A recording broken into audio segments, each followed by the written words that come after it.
We're joined now by Shannon Spake, at Shannon Spake on Twitter. Shannon, are you stunned that, I don't know if you've been up early enough to listen to the open of the show? Of course, Clay. Whenever I come on the show, I wake up early enough to listen to the start of the show. Does it seem like we should know if we have the cardboard cutouts in Dodger Stadium at this point in time? Maybe they're just giving you something to talk about. Maybe they're trying to get extra pub right now because they know if they don't tell you that you guys are going to talk about it. I just think it's such a power move to not even let us know.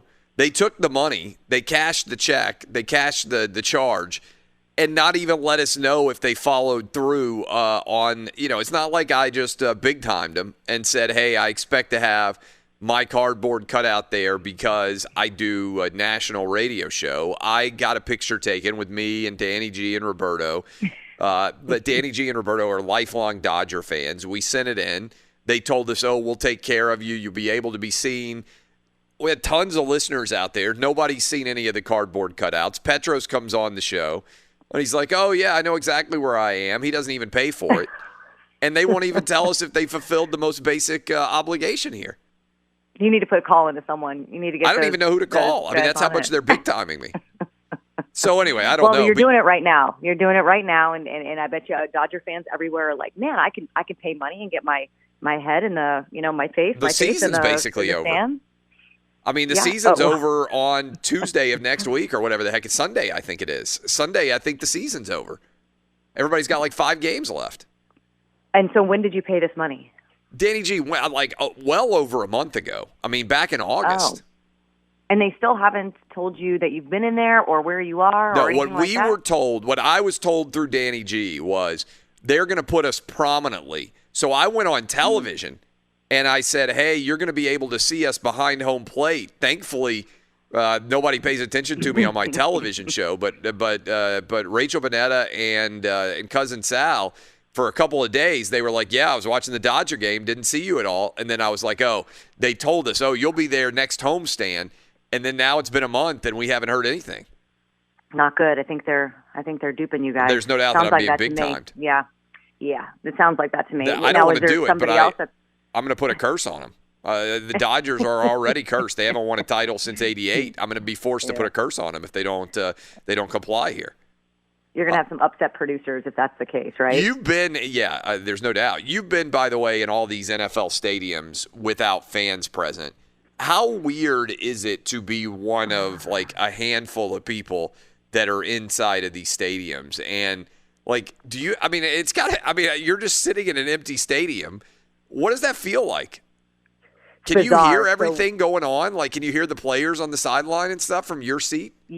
Yeah, you can. And a lot of times, Clay, right, I have the IFB in my ear and I'm listening to the broadcast. So a lot of times that's what kind of takes up the space. But if I pull that out, I can absolutely hear everything that they are saying.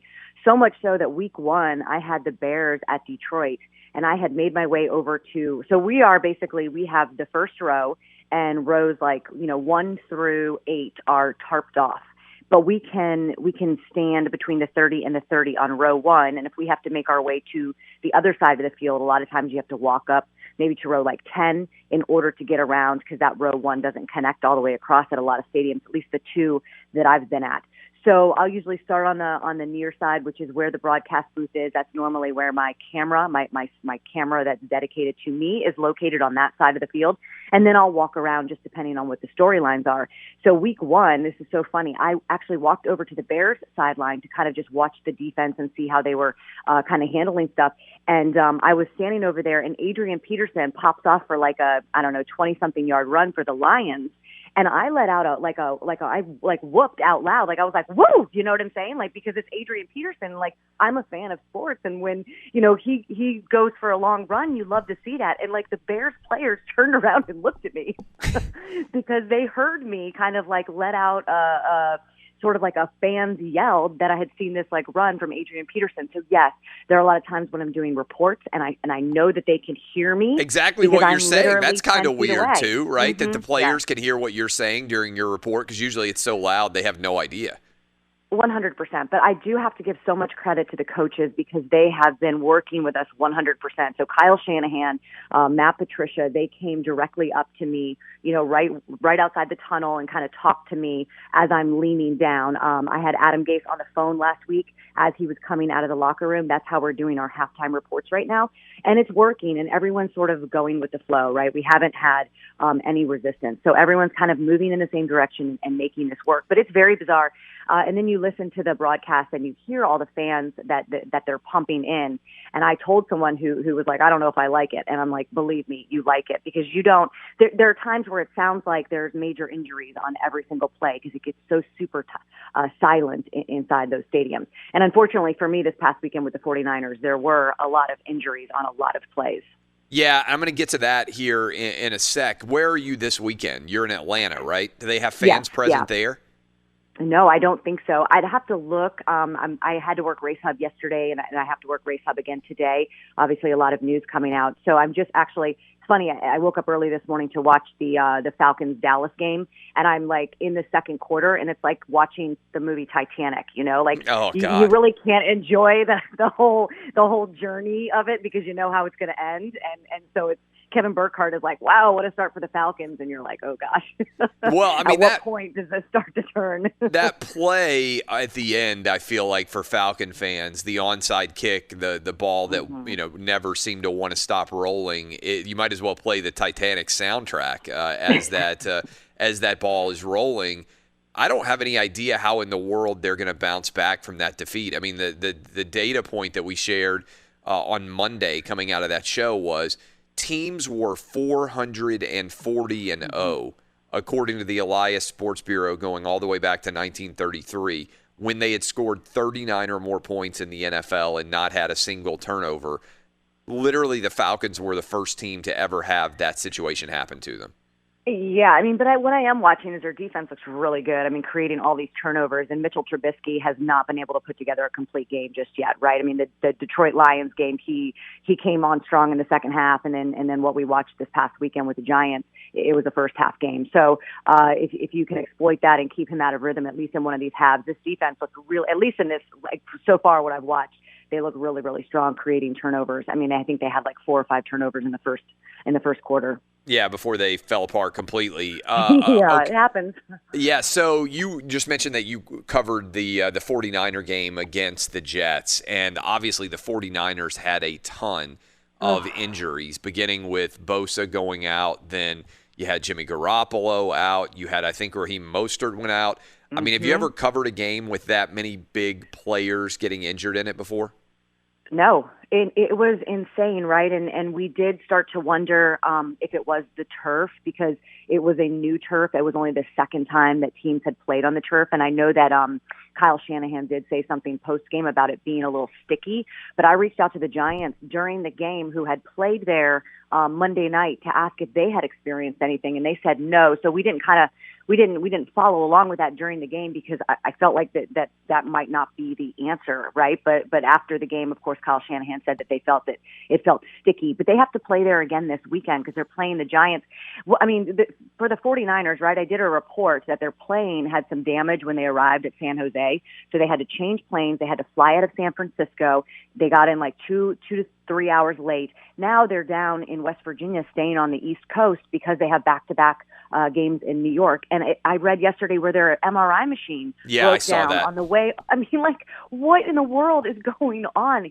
But yeah, it was really scary. I mean, Jimmy Garoppolo, he was out there toughing it out. I mean, like the first half of that game, he was hobbling around. He'd release the ball. His offensive line did a great job giving him some time, and he would get rid of that ball, and he'd be jumping around on one leg. And, when Nick Bosa goes down, listen, he's one of the most dynamic players in the NFL. I was watching him go through his pregame warm-ups, and it's just incredible to see just how strong and physical he is, and we know what a difference maker he is. So that's a huge hit to the 49ers. There's no doubt. As you go forward in the NFL, how much conversation is there behind the scenes about the injury-related issue? I haven't seen a full analysis because, to be fair, there are always a lot of guys that get injured in the preseason during those 4 games. And so whatever the injury situation is, I think you would have to compare it to the first 4 preseason games plus the first 2. But I can't remember a Sunday where there's been that much carnage in terms of injuries and major injuries to not just star players, but just to a large swath of what seemed like players in the NFL in general.